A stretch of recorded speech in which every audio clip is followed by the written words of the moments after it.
Shalom Aleichem, Mishpachim. All right, I am going to try to finish this this first aliyah of the Torah of Vayikra, of the first portion of Vayikra, which is Vayikra. And I am reading again from the Chumash with the teachings of the Talmud, both Talmud Bavli, the Babylonian Talmud, and the Jerusalem Talmud, Yerushalmi. Oh, it also has the commandments based on Sefer HaChinuch, which I guess we don't know the author to that one, but it is a wonderful Sefer. I actually own it myself. All right, so we left off right here, and we are in chapter 1, verse 5. Chapter 1, verse 5, and I'm finishing verse 5 and continuing to finish the first aliyah to verse 13. And the sons of Aaron the Kohanim shall bring full-fledged Kohen.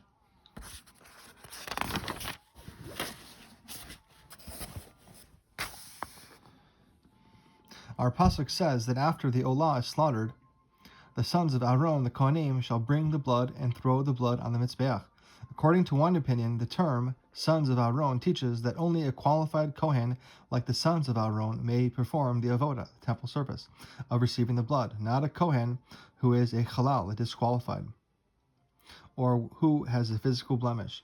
The term, the Kohanim, teaches that the Kohen must be wearing the Kohanic garments when he performs the avodah, because without the garments he is not considered a full Kohen.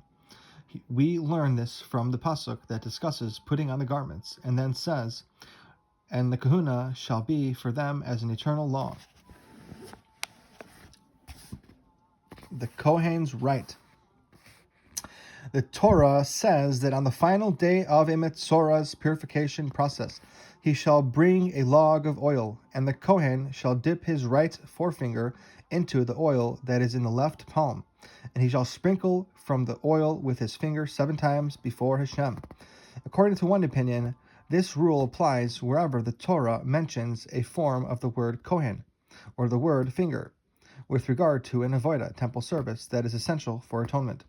Like the avodah of a Metzorah, the right hand or forefinger must be used in all such cases. Our pasuk says that after the Olah is slaughtered, the sons of Aaron, the Kohanim, shall bring the blood, that is, receive it in a vessel, and throw the blood on the Mizbeach, on the altar. Since the word Kohanim is used in connection with receiving the blood in a sacred vessel, a service that is essential for the atonement, we learn that the Kohen must perform this avodah with his right hand. However, another opinion holds that the teaching from a Metzorah applies only when both the word finger and the word Kohen are in the pasuk. According to this opinion, since our pasuk mentions only Kohen but not finger, the blood may be received even with the left hand. And throw the blood on the Mizbeach all around the corners. The Torah states that 48 cities in Eretz Yisrael are to be given to the Leviim. In addition to the city proper, they were given a strip of land 2,000 amos wide around each city. The first 1,000 amos of this strip was left as a migrash, an open area to enhance the beauty of the city, and the outer 1,000 amos was used for fields and vineyards. Our pasuk says that after the Olah is slaughtered, the Kohanim shall bring the blood and throw the blood on the Mizbeach all around. Although the Torah says all around, it actually means on all sides. That is, the blood is thrown on 2 corners of the Mizbeach that are diagonally across from each other, so that some blood splashes on each of the 4 walls of the Mizbeach. This helps us understand another pasuk in the Torah that also uses the word all around. We are taught that the migrash, open space, around the cities of the Leviim took up 1/4 of this area. According to one opinion, this means that only 1/4 of each corner of the city was left as a migrash. Since the strip around each city was 2,000 amos wide, each corner of the strip was 2,000 by 2,000. The migrash, which was 1,000 amma by 1,000 amma square, was 1/4 of the corner. And here is a diagram.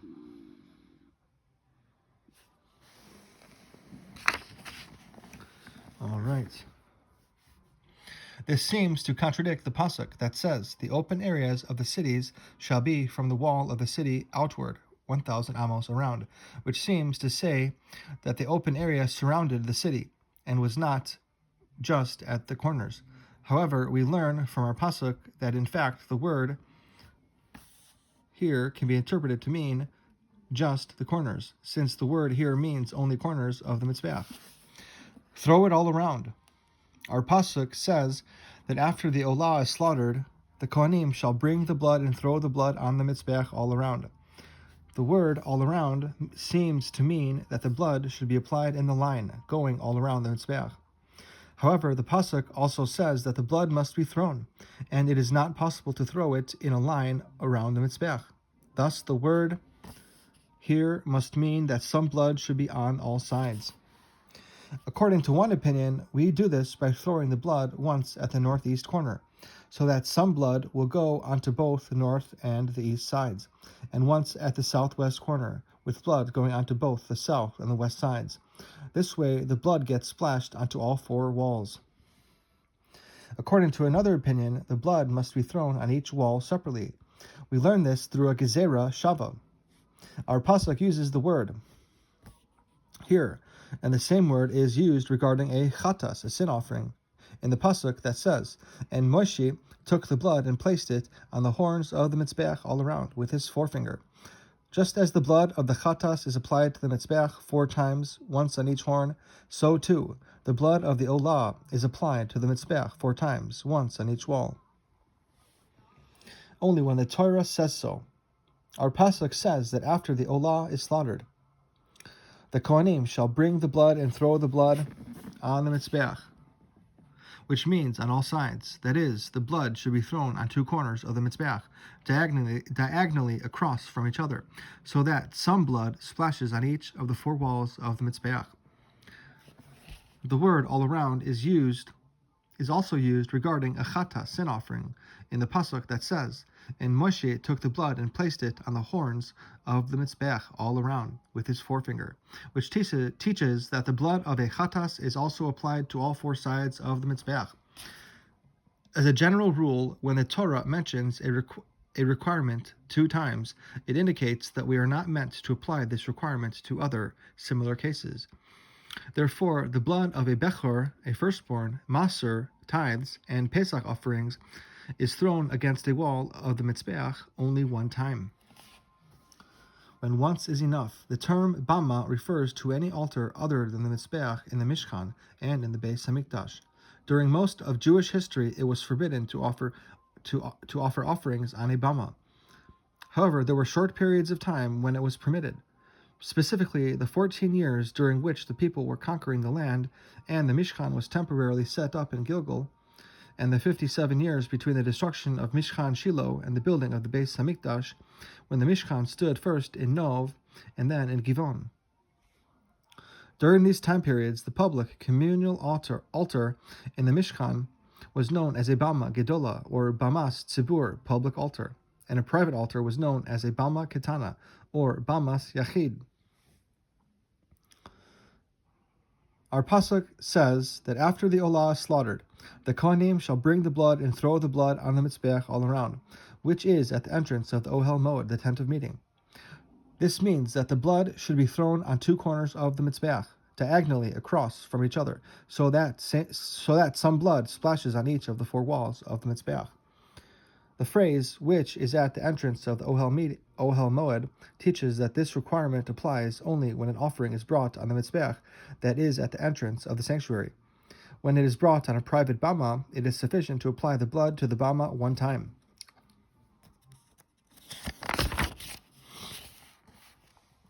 Verse 6, Torah. He shall skin the olah offering and cut it into its pieces.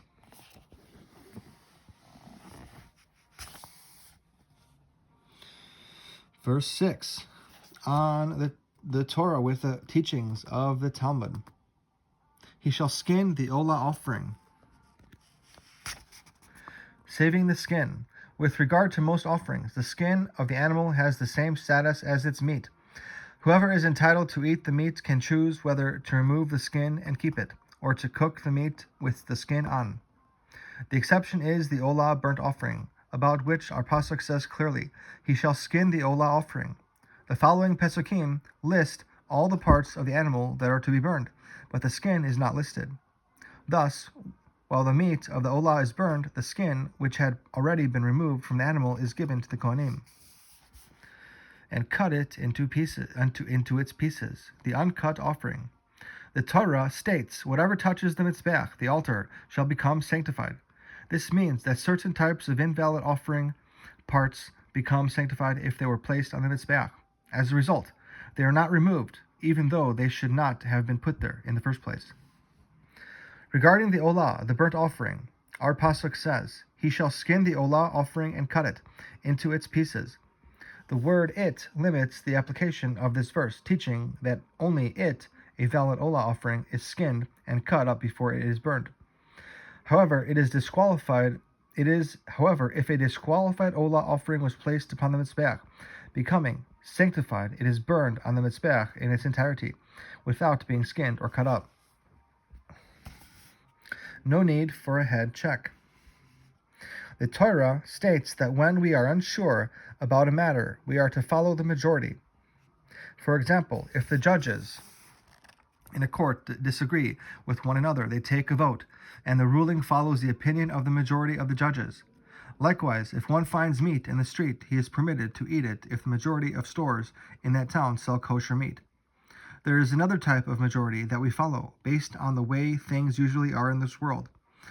One source for following this type of majority is our pasuk. Regarding the olah, burnt offering, our pasuk says, he shall skin the olah offering and cut it into its pieces, with the extra letter hey, meaning its, at the end of the word here, teaches that the offering must be cut into certain specific pieces, and those pieces may not be cut into smaller pieces.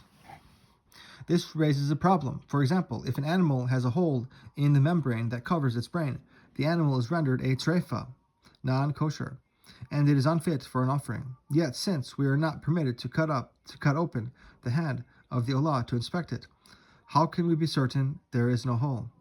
This shows that the Torah relies on the fact that the majority of animals do not have such a defect. The head pieces. Regarding the olah offering, our pasuk says, he shall skin the olah offering and cut it into its pieces. This seems to indicate that the pieces include only the parts that are skinned, but not the head, which is cut off before the animal is skinned. The Torah, therefore, goes on to say, he shall cut it into its pieces, its head and its fats. The Kohen shall arrange them, to tell us that the unskinned head is placed on the fire together with the other pieces.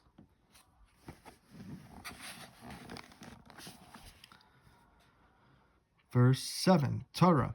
The sons of Aharon, the Kohen, shall place fire on the mizbeach and arrange wood on the fire.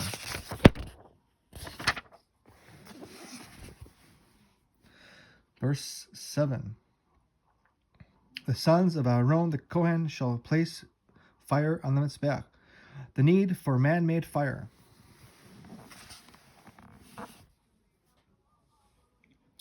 There was a fire that miraculously came down from heaven onto the mizbeach and remained there constantly. Our pasuk tells us that even so, the sons of Aaron, the Kohen, shall place fire on the mizbeach. Based on this mitzvah, the sons of Aaron made a fatal error. As the Mishkan was being inaugurated, Aaron's sons, Nadav and Avihu, died while offering ketores, in incense, with a fire of their own. According to one opinion, they were punished because they made the halachic ruling to do this while in the presence of their teacher, Moshe, and did not first consult with him. Nadav and Avihu decided to bring this fire because they applied the lesson they learned from our pasuk, that there is an obligation for the Kohanim to place fire on the mizbeach, even when the heavenly fire is already there. Kohen required. Our pasuk says, the sons of Aaron, the Kohen, shall say, our pasuk says, the sons of Aaron, the Kohen, shall place fire on the mizbeach. The term sons of Aaron teaches that only a qualified Kohen, like the sons of Aaron, may perform the avodah of placing fire on the mizbeach, not a Kohen who is a halal, disqualified, or who has a disqualifying physical blemish. The term, the Kohen, teaches that the Kohen must be wearing his bigdi kehuna, the special priestly garments, when he performs the avodah, temple service, because without the garments he is not considered a full Kohen. We learn this because it is only after the Torah describes the Kohanim being dressed in the garments that it says, and the kahuna shall be for them as an eternal law. Not everything needs a Kohen. The previous pasuk says, he shall skin the olah offering and cut it into its pieces. It is only in our pasuk that it says, the sons of Aaron, the Kohen, shall place the fire on the Mizbeach. This indicates that while placing the fire on the Mizbeach must be done by a Kohen. The just mentioned mitzvos of skinning the offering and cutting it into pieces may be performed even by a non-Kohen. No less than 8. With regard to the olah offering, our pasuk says, the sons of Aaron the Kohen shall place fire on the Mizbeach. We certainly know that Aaron was a Kohen. Why did the pasuk find it necessary to mention the Kohen? It is teaching that Aaron is permitted to perform the avodah, the temple service, only when he is a Kohen, wearing the 8 special garments designated for a Kohen Gadol. If he performed avodah while wearing only the 4 garments of an ordinary Kohen, or if an ordinary Kohen performed the avodah without his 4 garments, it is as though he was not a Kohen and his avodah is disqualified. An arranged wood, 2-man job. 2 blocks of wood must be added to the fire of the Mizbeach each morning, before the morning tamid, daily offering, and again in the afternoon, before the afternoon tamid is placed on the fire. In the morning, the service was performed by 1 Kohen, but in the afternoon, each block of wood was added to the fire by a different Kohen. We learn this from our pasuk, which says, they shall arrange wood in the plural, indicating that it is to be done by 2 Kohanim. The pasuk cannot be referring to the morning tamid, because the Torah says elsewhere, and the Kohen in the singular shall kindle wood upon the fire every morning. Our pasuk must therefore be referring to the afternoon tamid. Wood on fire. 2 blocks of wood must be added to the fire on the Mizbeach each morning, before the morning tamid, daily offering, and another 2 in the afternoon, before the afternoon tamid is placed on the fire. Our pasuk says, the sons of Aaron the Kohen shall arrange the wood on the fire. This tells us that only after the fire is lit should these blocks of wood be added.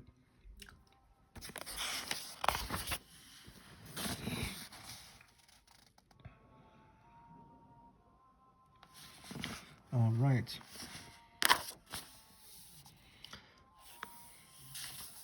And I'll stop there, and I will continue with this. I'll finish this tomorrow. All right. Have a wonderful evening. Leile Tov.